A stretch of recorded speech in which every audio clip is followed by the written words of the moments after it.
Sean bienvenidos y bienvenidas a la pregunta 3 de la ayudantía 1 de microeconomía. Ok, entonces ahora lo que vamos a ver son los casos que se escapan de la competencia perfecta. Ya, y estos van a ser la aplicación de impuestos y la aplicación de subsidios. ¿Ya? ¿A qué me refiero con competencia perfecta? Bueno, básicamente la competencia perfecta se compone entonces de cuatro principios, digamos. El primero es el de atomicidad, es decir, que existen muchos demandantes y muchos oferentes, ¿ya? La cantidad no es como importante, sino el concepto de muchos. Muchos se refiere a que son tanta la cantidad de gentes que no pueden influir en los precios de mercado, ¿ok? Ese es por un lado el primer, digamos, postulado de la competencia perfecta. El segundo tendría que ser la homogeneidad del producto. Es decir, eh, una papa y una papa lavada van a ser productos distintos para la competencia perfecta. ¿Ya? ¿Por qué? Porque tiene un valor agregado. ¿Ya? Entonces, vamos a considerar que los bienes que se venden en un mercado son exactamente idénticos. En tercer lugar está el libre conocimiento o la transparencia, en la cual todos los demandantes y todos los oferentes saben toda la información, ¿ya? Y por ende no hay problemas, por ejemplo, de no sé, pues como coimas o colusiones o que se suba el precio porque sí, como pasa en la vida real, ¿ya? Y finalmente tenemos la libre movilidad de factores productivos, ¿ya? En este sentido, yo puedo vender, puedo comprar capital y todo con bastante rapidez, o sea, existe esta libre movilidad, ¿ya? Lo cual no pasa, por ejemplo, en el mundo real. Por ejemplo, si yo fuera una empresa minera que quiero liquidar y quiero vender mis activos fijos, quizás tenga que no pueda venderlo al precio que yo quiero porque la única competidora podría ser Codelco, por ejemplo. Y Codelco, como sabe que me voy a retirar, voy a decir, ah, mira, sabes que quiero a 50% de lo que tú me dijiste. Entonces, ahí ya no hay una libre movilidad. ¿Ya? Entonces, claramente la competencia perfecta no es algo que pase en el mundo real, sin embargo, nos ayuda a entender cómo es un modelo, eh, nos ayuda a entender cómo funciona la cantidad, digamos, y el precio, digamos, y cómo varían estos dos factores, ¿ya? Considerando además otras variables, ¿cierto? Como son el ingreso, el costo de producción, tecnología, los gustos y preferencias de las personas, etc. ¿Ya? Entonces, aterrizando esto a la pregunta 3 nos dice, dado que las universidades decidieron continuar con las clases mediante un semestre en línea, ha surgido un nuevo negocio entre los ayudantes de la universidad: realizar pruebas de estudiantes por un determinado precio. Suponga que la oferta y la demanda de este servicio están dados por, bueno, las funciones que están ahí, la oferta que es P igual a 5.000 más Q y la demanda que es P igual a 20.000 menos 2Q, donde Q corresponde al número de pruebas por realizar y P al precio unitario en pesos chilenos. El precio actual de mercado se determina por competencia perfecta.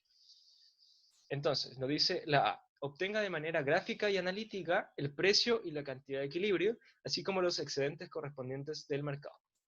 Entonces, lo que tenemos que hacer es igualar ambas curvas, ¿cierto? Donde se va a vaciar el mercado o donde va a existir un equilibrio de mercado. Entonces decimos que 5.000 más Q es igual a 20.000 menos 2Q. Y despejando Q, nosotros vamos a obtener que 3Q es igual a 15.000 y por lo tanto la cantidad de equilibrio es 5.000. Es decir, se van a realizar un total de 5.000 pruebas. ¿Y a qué precio? Lo único que tenemos que hacer es reemplazar, ya sea en la curva de oferta o en la curva de demanda, mi cantidad de equilibrio. Entonces, por ejemplo, bueno, ahí, como ustedes pueden ver, es exactamente lo mismo, dándonos así un precio de equilibrio de 10.000 pesos chilenos. Entonces, en total se van a hacer 5.000 pruebas a un precio de 10.000 pesos chilenos cada una. Esa es la A. Y nos piden entonces calcular también los excedentes del mercado. Ok, entonces yo grafiqué aquí la demanda y la oferta. Sabemos que la cantidad de equilibrio es 5.000 y el precio de equilibrio es 10.000. Ok, si se dan cuenta, yo hice, digamos, coloreé las zonas correspondientes al excedente del consumidor y del productor. ¿A qué se refiere el excedente del consumidor? Básicamente, como la gente, digamos, está dispuesta a comprar a esta cantidad, así, obviamente tienen un precio de reserva superior al precio de equilibrio. Y por lo tanto, cuando se establece este equilibrio de mercado, esta gente se va a ver beneficiada porque claramente ellos van a tener que pagar un precio que es inferior al que ellos están dispuestos como máximo a pagar. ¿Okay? Entonces ellos van a percibir todos estos beneficios. ¿Ok? Claramente, estas personas que tienen un precio de reserva menor que el del equilibrio no van a percibir ese beneficio porque al final van a estar pagando más. ¿Ya? Y como van a estar pagando más, no van a comprar.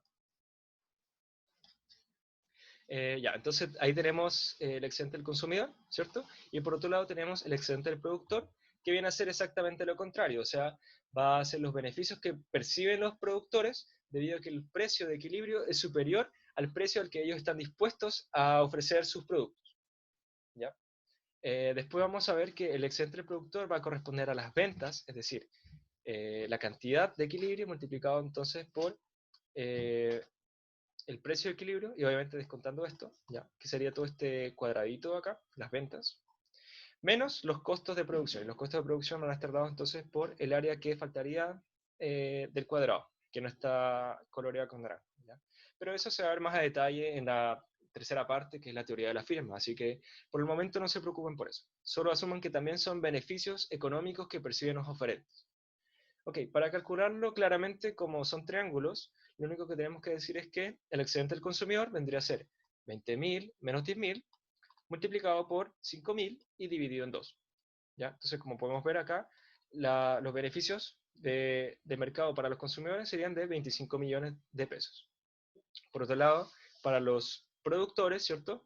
El excedente del productor vendría a ser 10.000 menos 5.000 multiplicado por 5.000 y dividido en 2, dado que es un triángulo. Y ahí obtenemos entonces que el excedente del productor viene a ser 12.500.000. Finalmente, el bienestar del mercado, el que vamos a simplificar, digamos, en este curso, como la suma de los excedentes del consumidor y del productor, va a ser la suma de estos dos, ¿cierto? Y eso nos da 37.500.000 pesos chilenos. Ahora, ¿por qué digo simplificar?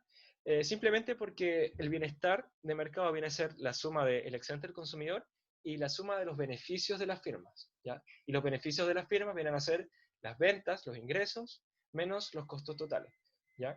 Pero eso lo vamos a dar más detalle, digamos, en la tercera parte del curso. Así que por el momento, y en verdad, por todo el curso, asuman que el bienestar de mercado es igual a la suma del consumidor y la suma del excedente del productor, ¿ya? Yo después explicaremos un poco más a detalle por qué se simplifica esto. Pero es válido, por lo tanto. Ya, ahí estamos entonces con la A. La B nos dice, la universidad se ha percatado de este negocio, afectándole de gran manera en su prestigio. Es por esta razón que se ha pedido a los profesores cobrarles a los estudiantes 3.000 pesos chilenos por cada prueba que no realicen ellos, con el objetivo de recaudar fondos para más televisores en los campus. Analice gráfica y analíticamente los cambios en el equilibrio de mercado y obtenga la recaudación de la universidad. Ok, entonces lo que vamos a ver en este caso es la aplicación de un impuesto a este mercado de pruebas, ¿ya? Entonces, lo que se tiene que cumplir es que ahora, producto de este impuesto, el precio que tienen que pagar los consumidores va a ser superior al precio de equilibrio de competencia perfecta. ¿Por qué? Porque ahora no solo tienen que pagar el precio al que ofrecen los productos los oferentes, sino además pagar un adicional que va a ser un impuesto T, ¿ya? En este caso de 3.000 pesos chilenos. Como aumenta el precio, la cantidad de equilibrio también debería disminuir, porque al aumentar el precio, por ley de la demanda, se demanda menos, o la cantidad demandada se reduce. Entonces, el precio de compra viene a ser simplemente la demanda, es decir, 20.000 menos 2Q, ¿ya? Y eso es igual entonces al precio de venta, que básicamente es la curva de oferta, es 5.000 más Q, más un T, que en este caso es el impuesto específico, o sea, el impuesto por unidad que se venda, que es de 3.000 pesos chilenos. Entonces tenemos esta ecuación, y despejando esta ecuación vamos a obtener entonces una cantidad transada bajo este impuesto específico que es de 4.000. ¿Ok? Entonces acuérdense que antes era de 5.000, o sea, bajaron en 1.000 unidades, se reducen 1.000 pruebas. Por otro lado, entonces, vamos a tener dos precios distintos, que va a ser el precio de compra y el precio de venta. El precio de compra, entonces, viene a ser, como les dije, la demanda, y el precio de venta, la oferta. ¿Ya? Más adelante vamos a ver esto gráficamente. El precio de compra sería reemplazar 20.000 menos 2Q, ahí ponemos entonces el Q sub T, que sería 4.000, obteniendo así un precio de compra de 12.000, y el precio de venta entonces se reemplaza esta cantidad transada en la curva de oferta, obteniendo 9.000. ¿Ok? Y finalmente, claramente, la diferencia entre estos dos viene a ser el impuesto específico que calza, porque son los 3.000 pesos chilenos. ¿Okay? Entonces ahora veamos esto gráficamente. ¿Qué es lo que pasó? Nosotros estamos en la competencia perfecta, ¿cierto? Y obteníamos un equilibrio de mercado de 5.000 unidades a un precio de 10.000 pesos chilenos cada una. Lo que pasa al aplicar un impuesto específico es eh, modificar el precio, ¿cierto? De manera que se perciba tanto un precio de venta, que va a ser de 9.000, como un precio de compra superior al de equilibrio, que van a tener que pagar los consumidores de 12.000. Entonces, claramente esto se reduce de 5.000 unidades transadas a 4.000 pruebas realizadas a estos precios, ¿cierto? Y lo que además se produce es una recaudación fiscal, porque ese adicional que están pagando los consumidores, ¿ya? Y que lo van a recibir claramente las empresas, después estas empresas tienen que pagárselo al fisco. Y eso se conoce como recaudación fiscal. La recaudación fiscal viene a ser entonces este rectángulo y tenemos una pérdida de excedente del consumidor, una pérdida de bienestar, debido a que antes el triángulo era todo esto, ¿cierto? Y ahora se redujo a este espacio pequeño. Lo mismo entonces para los productores. Si antes vendían a un precio de 10.000, 5.000 unidades, ahora están vendiendo 4.000 a un precio de 9.000. Y por lo tanto también se reduce su bienestar. Ok, entonces, producto de esta aplicación de un impuesto, el bienestar de los consumidores y de los productores se reduce, aumenta la recaudación fiscal, pero además se produce una pérdida irrecuperable de la eficiencia, que viene a ser un costo social. ¿Por qué? Porque si el Estado no interviniera, si no aplicara un impuesto, entonces claramente se percibirían más beneficios. ¿Ya? Entonces ahora vamos a calcular digamos, estos valores, ¿cierto? El excedente del consumidor vendría a ser 20.000 menos 12.000 multiplicado por la nueva cantidad transada, que es 4.000, y dividido en 2. El excedente del productor viene a ser 9.000 menos 5.000 multiplicado entonces por la cantidad transada y dividido en 2. El bienestar de mercado ahora viene a ser la suma del excedente del consumidor y del excedente del productor, y viene a ser entonces 24 millones. La recaudación fiscal, que en este caso vendría a ser la plata que recaudaría la universidad, ¿ya? Y sería entonces 12.000 menos 9.000 multiplicado por 4.000. Lo cual tiene sentido porque si se dan cuenta, 12.000 menos 9.000 corresponde a 3.000. Es decir, el impuesto específico. Por cada unidad que se venda, entonces yo le tengo que aplicar un impuesto específico de 3.000. Y entonces la recaudación fiscal tendría que ser el impuesto total. ¿Ya? El impuesto por bien, 3.000, multiplicado por la cantidad de bienes que se transaron, 4.000 en este caso. Y eso nos da 12 millones. Finalmente, la pérdida irrecuperable de la eficiencia tiene que ser entonces 12.000 menos 9.000 multiplicado por 5.000 menos 4.000 y dividido en 2, dado que es un triángulo. Entonces ahí tenemos 1.500.000. Entonces, si se dan cuenta, esto viene a ser exactamente lo mismo porque ahora, eh, a ver, bueno, claramente nosotros tenemos una pérdida ahí, perdemos 1.000 cantidades transadas, el precio aumenta en 2.000 pesos con respecto al caso inicial. El excedente del consumidor se reduce en 9 millones, el excedente del productor se reduce en 4.500.000 y existe una pérdida de bienestar total que es de 13.500.000. ¿Okay? Esta pérdida de bienestar, ¿sí? Digamos, se balanza de alguna forma con la recaudación fiscal, es decir, la plata que ingresa al fisco y la pérdida de eficiencia. ¿Ya? Entonces, esa pérdida, producto de esa pérdida o de la aplicación del impuesto, se produce no solo una recaudación fiscal, sino además una pérdida de eficiencia. ¿Ya? Ahora, esta pérdida de eficiencia es en el mercado, debido a que la gente que ofrece y que demanda, podría estar mejor, podrían obtener mayores beneficios. ¿Ya? Eso es con respecto a la B. Vamos al caso C. El ACEDO dice, considerando que la universidad ha regulado este mercado, ¿cómo afecta la elasticidad precio de la demanda en su pérdida de eficiencia y en la recaudación de la universidad? Ok, entonces lo que vamos a ver ahora, en verdad este concepto no es necesario que lo entiendan a la primera, probablemente no entre en el, digamos, en el certamen, pero igual se los voy a pasar y después lo van a profundizar. La elasticidad precio, por ejemplo, eh, la elasticidad I de la variable X, ¿ya? Va a corresponder a la variación porcentual de la variable X ante una variación porcentual de la variable y. Y esto aquí también corresponde a la derivada parcial de x ante una variación de y multiplicado por y partido de x. ¿Ok? Entonces, la elasticidad precio de la demanda, en este caso, voy a ponerle precio demanda, corresponde a la variación porcentual, ¿ok?, de la cantidad demandada ante una variación porcentual del precio. Y esto es lo mismo que la derivada parcial de la demanda con respecto al precio multiplicada por el precio y dividido en la cantidad demandada.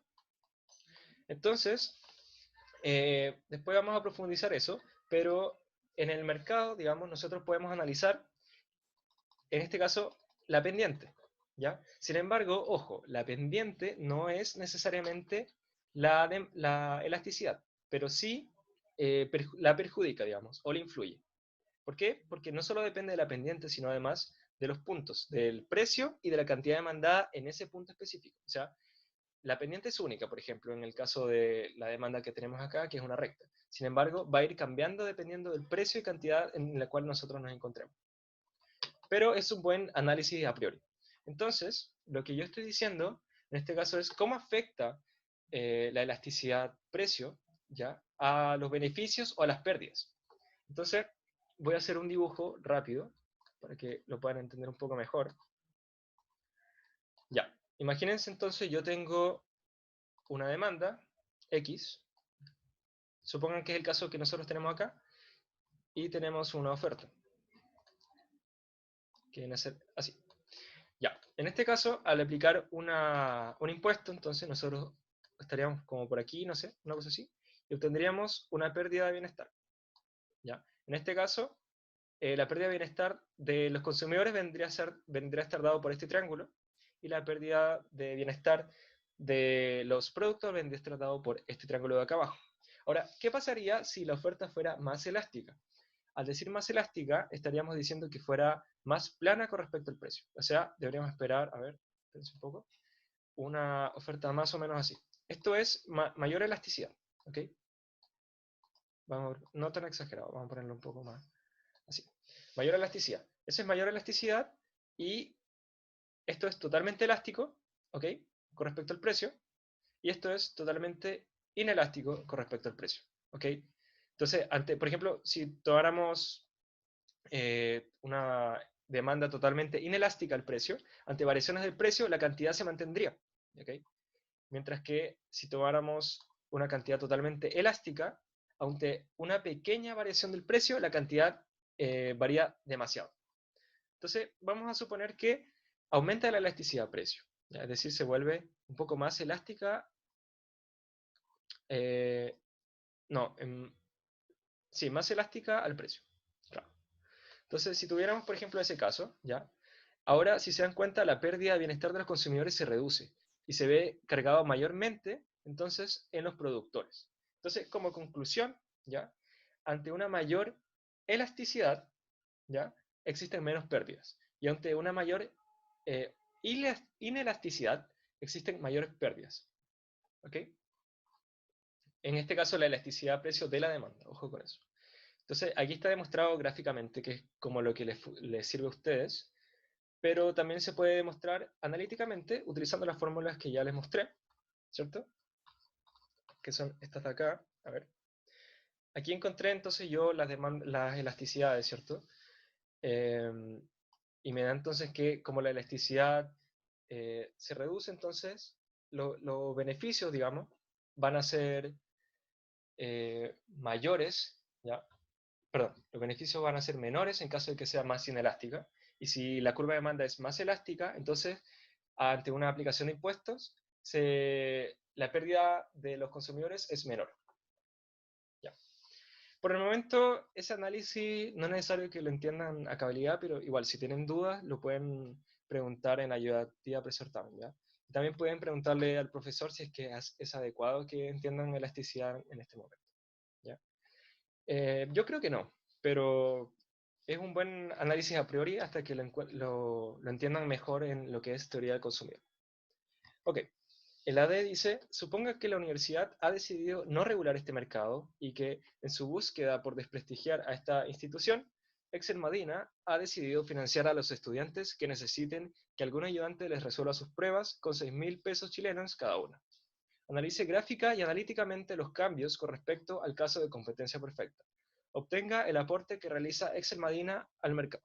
Ok, entonces ahora vamos a volver a nuestra situación de competencia perfecta y ahora lo que vamos a hacer es aplicar un subsidio. En este caso, el rol que utiliza Excel Madina es de un subsidiador. ¿Ya? Alguien que entrega un subsidio, ¿ok? Y vamos a ver que esto va a beneficiar al mercado. ¿Ya? Entonces, en este caso, Excel Madina vendría a ser como de alguna forma el Estado, ¿ya? Tal como antes la universidad era el Estado que aplicaba un impuesto, ahora Excel Madina vendría a ser el Estado que otorga un subsidio. Entonces vamos a ver qué es lo que pasa. Entonces yo creo que lo mejor que se puede hacer, bueno, partir entonces de la situación inicial en la que nos dice que el precio del consumidor ahora va a ser el precio de venta, ¿ok? Menos un subsidio específico. O sea, a los consumidores les va a salir más barato, ¿ya? Entonces, si nosotros reemplazamos, ¿cierto? Acuérdense que el precio de compra era 20.000 menos 2Q, el precio de venta era 5.000 más Q. Ahora vamos a obtener una nueva cantidad bajo este subsidio que va a ser de 7.000. Ahora va a aumentar en 2.000 con respecto a la competencia perfecta, que era 5.000 unidades de pruebas transadas. ¿Ok? Y los precios de compra y de venta van a ser ahora 6.000 y 12.000. Claramente la diferencia entre estos dos viene a ser ese, que es el subsidio específico que está haciendo Excel Madina, que es de 6.000 pesos chilenos. Perfecto. Entonces, ahora lo que vamos a ver es un aumento en el excedente del consumidor, un aumento en el excedente del productor. ¿Por qué? Porque ahora los precios van a estar por sobre el equilibrio para los productores y bajo el equilibrio para los consumidores. Entonces, lo que van a hacer es aumentar la cantidad transada de 5.000 a 7.000. ¿Sí? Ok, entonces, bacán. Aumentaron los excedentes del consumidor y del productor, pero ¿a costa de qué? ¿Ya? Ahora va a existir una pérdida irrecuperable de la eficiencia, ¿ya? Entonces, en este caso, esta pérdida no es del mercado, sino del que está aportando, ¿ya? En caso general tendría que ser el Estado. En este caso particular, tiene que ser Excel Madina. Producto de que él está aportando al mercado para que los excedentes tanto del consumidor como del productor aumenten, entonces él está dejando de poner plata en otros sectores, ¿ya? En el caso anterior que nosotros habíamos visto de impuestos, ¿ya? La pérdida irrecuperable del, de eficiencia es del mercado porque ellos podrían estar mejores, ¿ya?